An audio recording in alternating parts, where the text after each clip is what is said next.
Muling magtatapat sina Coco Martin at Ruru Madrid sa primetime. Mainit na naman ang laban sa primetime television dahil naghahanda na ang dalawang higanting network para sa kanilang pinakabagong action drama series.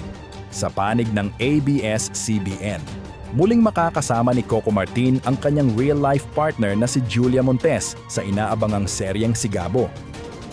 Samantala, handa namang sumabak ang GMA Network sa pamamagitan ng Hari ng Tondo na pagbibidahan ni Ruru Madrid at Dennis Trillo. Hindi na bago sa mga manonood ang ganitong klaseng kompetisyon. Sa mga nagdaang taon, tila naging tradisyon na ang pagtapat ng mga action series ng dalawang network.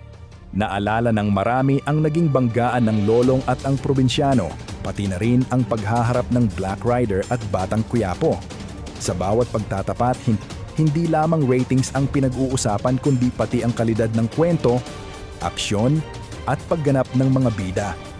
Ngayon, muling aabangan ng publiko kung sino ang mas mananaig sa primetime.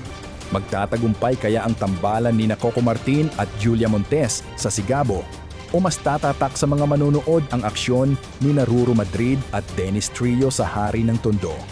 Sa huli, ang tunay na panalo ay ang mga Pilipinong manonood na magkakaroon ng mas maraming dekalidad na palabas na mapapanood gabi-gabi. Kayo, Team Sigabo ba o Team Hari ng Tondo? Ibahagi ang inyong opinyon sa comments.